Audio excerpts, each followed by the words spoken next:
Bonjour à tous et bienvenue sur la chaîne YouTube Monitorrank, outil de suivi quotidien de position. Aujourd'hui, on va parler des ajouts et des modifications qui ont été effectués sur l'outil, suite aux retours utilisateurs ou aux choses que l'on voulait mettre en place.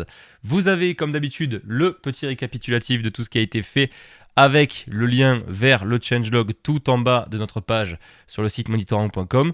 Vous avez également quelques petites vidéos qui récapitulent ce qui a été fait quand c'est une grosse nouveauté ou une grosse modification. Et pour cette vidéo, on va commencer tout de suite avec le premier point à aborder. Nous sommes donc sur le compte Monitorrank et vous aurez la possibilité pour cette première nouveauté d'intégrer votre sitemap directement sur le site de votre choix. Comment ça se passe? Lorsque vous allez ajouter ou modifier un site, vous avez une pop-up qui apparaît tout en bas qui est destinée à identifier le sitemap ou l'index de sitemap. Comme c'est indiqué ici, nous allons ensuite récupérer chaque jour les dates de modification de vos URL pour les afficher sous forme de notes. Comment les visualiser? Vous allez récupérer donc un site sur lequel vous avez identifié soit le sitemap, soit l'index de sitemap.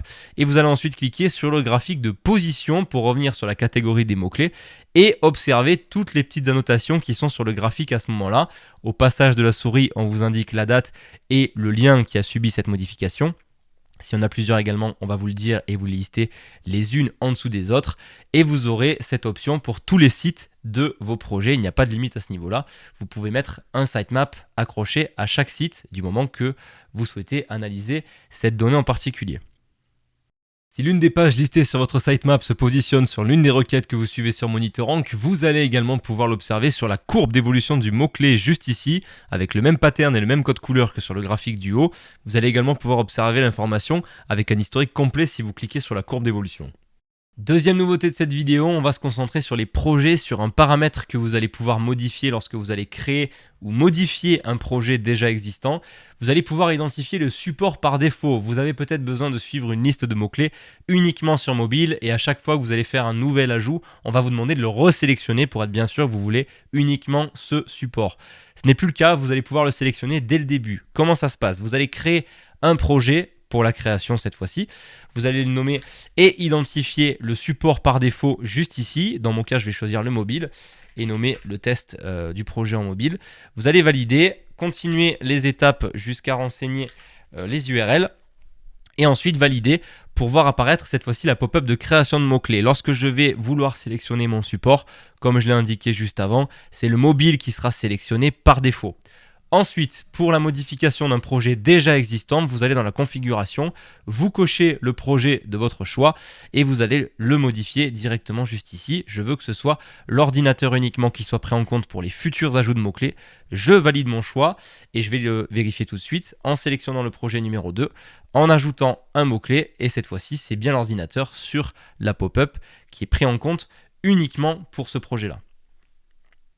Pour cet ajout, on va se diriger très rapidement sur les alertes email. Lorsque vous allez créer ou modifier une alerte email, vous allez pouvoir cocher une petite case qui apparaît désormais sur chacune de vos alertes, mais qui est décochée par défaut, la possibilité d'appliquer uniquement aux URL cibles de chaque mot-clé l'alerte en question que vous modifiez. Une fois que vous allez valider ce changement, ce sera actif à partir de la prochaine alerte que vous allez recevoir. Si vous souhaitez plus d'explications au sujet des URL cibles, vous allez pouvoir cliquer sur la vidéo qui s'affiche juste au-dessus, qui va vous permettre de mieux comprendre sa fonctionnalité et son utilisation sur Monitorrank. Troisième nouveauté qui va concerner cette fois-ci notre fichier d'import au niveau de l'ajout des mots-clés. Lorsque vous voulez ajouter un mot-clé sur l'un de vos projets, vous pouvez évidemment passer à la main en les identifiant juste ici les uns en dessous des autres, mais vous avez, si vous ne le saviez pas déjà, la possibilité de télécharger notre fichier type juste ici pour l'intégrer ensuite sur votre projet et identifier quelques informations. Le fichier type, le voici, donc les mots-clés, le service, les versions, les supports, les thématiques si vous souhaitez en mettre plusieurs et les accoler directement sur vos mots-clés au moment de l'insertion, une localisation également. Et la nouveauté, c'est cette colonne, les tags. Vous allez pouvoir identifier les tags sur les mots-clés au moment de les ajouter dans le fichier. Si vous souhaitez mettre plusieurs tags sur un mot-clé, vous les séparez avec une virgule, un espace et le titre de votre deuxième tag, ainsi de suite si vous voulez en mettre plusieurs. Le fonctionnement restera le même à ce niveau-là. Nous allons aborder, avant de clôturer cette vidéo, les 3 dernières nouveautés qui concernent divers sujets.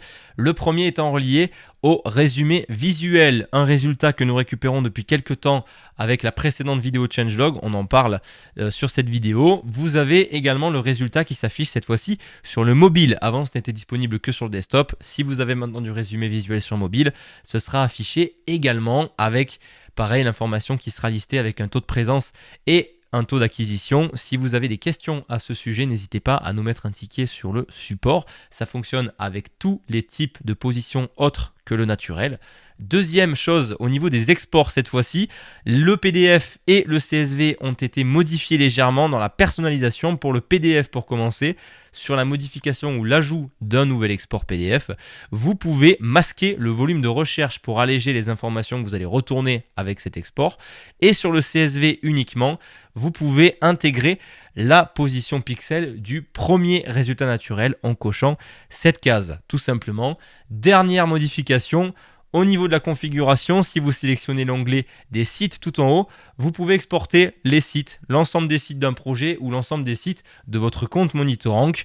Ce sera du CSV directement téléchargeable lorsque vous allez cliquer juste ici. C'est donc la fin de cette vidéo changelog. J'espère en tout cas qu'elle vous aura été utile et qu'elle vous aura plu. Quant à moi, je vous dis à très bientôt pour de nouvelles vidéos sur la chaîne YouTube MonitorRank. Salut tout le monde.